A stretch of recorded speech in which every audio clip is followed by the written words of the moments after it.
तो उन भाइयों के फ़ोन कि भगत जी सब कुछ कर रहे हैं, उसके बाद भी हमारे घर में अमंगल हो रहा है।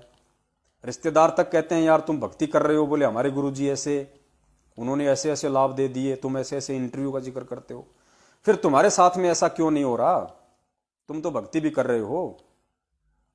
तो आज उन आत्माओं को दास बताना चाहता है, समझाना चाहता है कि भाई लोगों, सबसे बड़ी कमजोरी तो आपकी थी कि आपने बिना सोचे समझे, बिना बरवाला कांड की गहराई में गए, बिना संत के विषय में गहनता से पूछताछ किए बिना आप लोगों ने देखा देखी में नाम दीक्षा ले ली।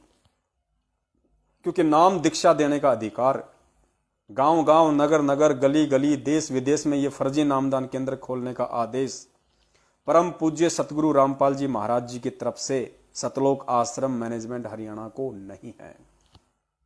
अगर परमेश्वर ने इसी तरीके से गांव गांव में किसी भी ऐरे गहरे व्यक्ति के हाथों में नाम दीक्षा का ये जिम्मेदारी देनी होती, या ये ब्रांचें खुलवानी होती आसाराम की तरह, राम रहीम की तरह, निरंकारियों की तरह, तो परमात्मा 2014 से पहले ही खुलवा देते। लेकिन सन 1994 से 2014 तक गुरुजी ने जिस आश्रम में सत्संग किए, उस आश्रम के अलावा देश विदेश में कहीं कोई दूसरा नामदान केंद्र नहीं था। ये धार्मिक धंधा उनके जेल जाने के बाद उनके भाई ने, उनके परिवार वालों ने शुरू किया है। तो आपको विचार करना चाहिए था इन सब बातों पे। गुरुजी जेल में क्यों गए, उस घटना की तहकीकात में आपको जाना चाहिए था। तो आपको मालूम पड़ता कि सारा का सारा जो षड्यंत्र है, जो खेल है, वो गुरुजी के भाई का है, क्योंकि वो मर्यादा में रहे नहीं, वो सतगुरु को परमेश्वर मान नहीं पाए।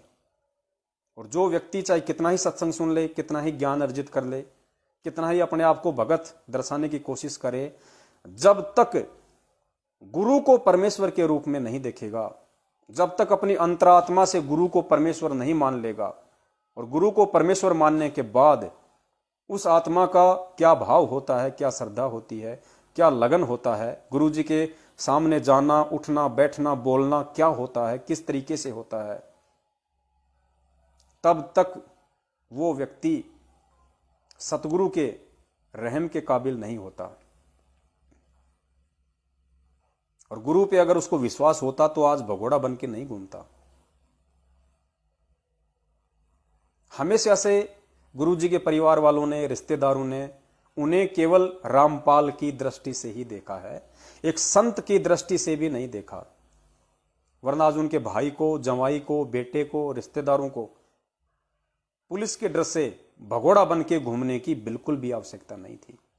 अगर आप सच्चे थे, बरवाला कांड में आपका किसी प्रकार का कोई दोष नहीं था, तो जिस प्रकार मेरे पूज्य गुरुदेव बेबाक तरीके से पुलिस प्रशासन के साथ एक भगत के रोल में, एक आम व्यक्ति के रूप में, एक आम संत के रूप में, और यह दर्शाते हुए कि मैं परमपिता परमेश्वर के हवाले से हूं, मैंने उसकी भक्ति की है, मैंने उस पर विश्वास किया है, मैंने कुछ गलत नहीं किया है, और मुझे उसके न्याय पे पूर्ण विश्वास है, मैं संघर्ष करूंगा, मैं सत्य का सामना करूंगा। और जिस बेबाक तरीके से गुरुदेव पुलिस प्रशासन के साथ कोर्ट गए, फिर जेल गए, और आज इतनी विकट परिस्थितियों में भी बेबाक तरीके से वहां बैठे हुए हैं, उसी तरीके से इन लोगों को भी अपने व्यवहार को दर्शाना चाहिए था, ना कि बरवाला कांड की रात्रि में भगोड़े बन के और संगत के सामने यह पेश करना था कि हम कितने बड़े झूठे इंसान हैं, हम कितने बड़े मक्कार इंसान हैं, हम कितने बड़े घटिया इंसान हैं, और हम भगत के वेश में कितने बड़े भेड़िए हैं। गुरु का भगत है, सतगुरु का भगत कभी भी भगेगा नहीं, वो सामना करेगा, क्योंकि उसे अपने गुरुदेव पे विश्वास होगा, अपने गुरुदेव की भक्ति पे उसको विश्वास होगा।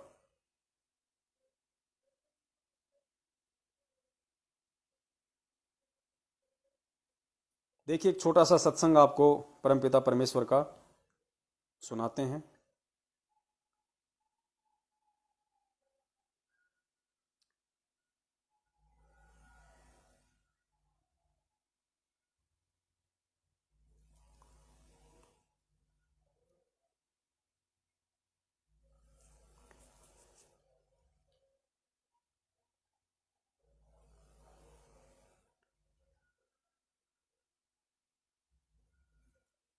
देखिए कितने अच्छे तरीके से पूज्य गुरुदेव जी हम नादानों को समझाने की कोशिश कर रहे हैं कि तुम भक्ति तो कर रहे हो, लेकिन तुम अपने गुरु को परमेश्वर के रूप में नहीं देख रहे। और जब तक तुम अपने गुरु को परमेश्वर के रूप में नहीं देखोगे, जब तक तुम्हारे अंदर सतगुरु और परमात्मा कति एक नहीं हो जाएंगे, अर्थात तुम्हें अपने गुरु के अलावा भगवान के रूप में, परमेश्वर के रूप में सृष्टि में कोई दूसरा दिखाई ही नहीं देगा, तब मानना कि वास्तव में हम एक भगत की श्रेणी में हैं और हम उस परमपिता परमेश्वर से किसी भी प्रकार का आध्यात्मिक लाभ लेने की स्थिति में है। ये 3-4 मिनट का सत्संग है।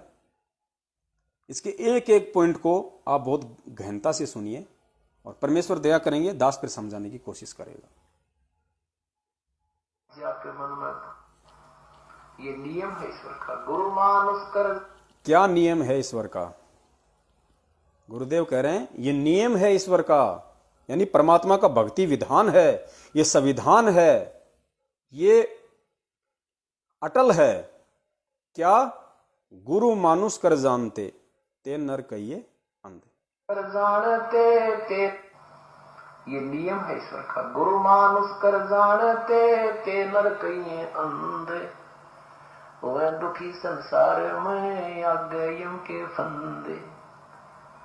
जैसे गुरु या भगवान भगवान हम कर रहे हैं और परमात्मा आपके पास आ जाए और आपसे बात करे, आपसे कहे बेटा शराब नहीं पीना है, आपने बीड़ी नहीं पीनी है, चोरी नहीं करनी है, किसी की आत्मा नहीं दुखानी है, तो आप क्या करोगे? आप उनकी बात को मानोगे क्योंकि भगवान कह रहा है। तो यही दास कह रहा है, समझो कबीर परमात्मा कह रहा है, यही सोचकर आपने ये बुराई और आज्ञा का पालन करें सरेगा।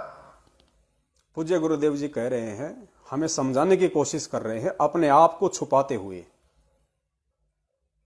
कि अगर कल को परमपिता परमेश्वर कबीर साहब मुझ रामपाल दास की जगह पे अगर यहां आ जाएं और जो सत्संग मैं कर रहा हूं वो सत्संग यदि वो करें और कहें कि बेटा बीड़ी नहीं पीनी, सिगरेट नहीं पीनी, बुरे कर्म नहीं करना, चोरी जारी नहीं करनी, तो तुम क्या करोगे? तुम उनकी बात मानोगे। क्यों? क्योंकि तुम्हें प्रत्यक्ष दिखाई दे रहा है कि सामने कबीर परमेश्वर बैठे, भगवान बैठा हुआ है। तो गुरुदेव कहते हैं भक्ति मार्ग में तुम तक तक सफल नहीं हो सकते जब तक कि मुझे उस परमेश्वर की जगह पे मान के और मेरे द्वारा कहे गए प्रत्येक वचन को नहीं मानोगे, तब तक तुम सफल नहीं हो सकते। अतः ये सोचो, ये दास बैठा है, समझो कबीर परमेश्वर बैठा है, कबीर परमेश्वर कह रहे हैं। जब तक तुम इस प्रकार का व्यवहार अपने सतगुरु के साथ नहीं करोगे, तब तक तुम भक्ति मार्ग पे सफल नहीं हो सकते। अब गुरुदेव ने हमें क्या क्या आदेश दिए? झूठ नहीं बोलना, चोरी नहीं करनी, जारी नहीं करनी, डाका नहीं डालना, मिलावट नहीं करनी। ठीक है, गुरुदेव ने यह भी तो कहा कि बेटा गंदी राजनीति नहीं करनी, हमें किसी के धरने प्रदर्शनों से कोई मतलब नहीं है। गुरु के बिना किसी भी व्यक्ति को दान नहीं देना, क्योंकि गुरु के बिना सभी कुपात्र हैं। केवल सुपात्र को ही दान दिया जाता है और सुपात्र केवल सतगुरु होता है। सतगुरु के अलावा कोई भी सुपात्र नहीं होता, दान लेने का अधिकारी नहीं होता। ये बातें भी तो हमें गुरुदेव ने ही बताई हैं। और जब तक हम गुरुदेव की प्रत्येक बात को ये सोचकर नहीं मानेंगे कि गुरुदेव नहीं कबीर परमात्मा कह रहे हैं, तब तक हम सफल नहीं हो सकते। अगर हम उनकी इन बातों को नहीं मान रहे और उनकी बातों से हटके यदि हम उनके परिवार की बातों को अधिक महत्व दे रहे हैं, उस पीले पर्चे की बात को अधिक महत्व दे रहे हैं जो कह रहा है कि फलानी फलानी जगह वार्ड पंच के चुनाव हैं, फलानी जगह पार्षद के चुनाव हैं, वहां बीजेपी का चुनाव है, वहां कांग्रेस का चुनाव है, वहां जेजेपी का चुनाव है, गुरुजी का आदेश है कांग्रेस को वोट डालो, गुरुजी का आदेश है अब बीजेपी को वोट डालो, क्योंकि बीजेपी की हमारी विचारधारा मेल खाती है। आप लोगों को मूर्ख बनाया कि नहीं बनाया? कितनी बार आप लोगों से वोट डलवा दिए? हरियाणा के जाट आरक्षण में आप लोगों को धक्के खिलाने के लिए बैठाया। गुरु आदेश के विपरीत आपने कुपात्रों को कितने समय से दान धर्म किया है? आज ज्योति पाठ दान का पैसा आप किसे दे रहे हैं? आपका गुरु जो सुपात्र है वो तो जेल में बैठा है, आप किसको दे रहे हैं? तो बताइए, नाम दीक्षा लेने के बाद भी और फार्म पे लिखी हुई मर्यादाओं को फॉलो करने के बाद भी यदि आपके ऊपर कोई संकट आ रहा है, भूत प्रेत की बाधा से आपको कोई राहत नहीं मिल रही है, अन्य प्रकार की कोई आपत्ति आपके ऊपर आ रही है, तो वो इसलिए आ रही है क्योंकि आप परमेश्वर के लिखित संविधान को, सत्संग रूपी संविधान को फॉलो नहीं कर रहे। आप गुरुदेव की आज्ञा का पालन ना करके आप गुरुदेव के उन कुपात्र चेलों की आज्ञा का पालन कर रहे हैं जो कभी गुरुदेव के थे ही नहीं, जिन्होंने कभी गुरुदेव को एक आम व्यक्ति, एक मानुष से बढ़ के समझा ही नहीं।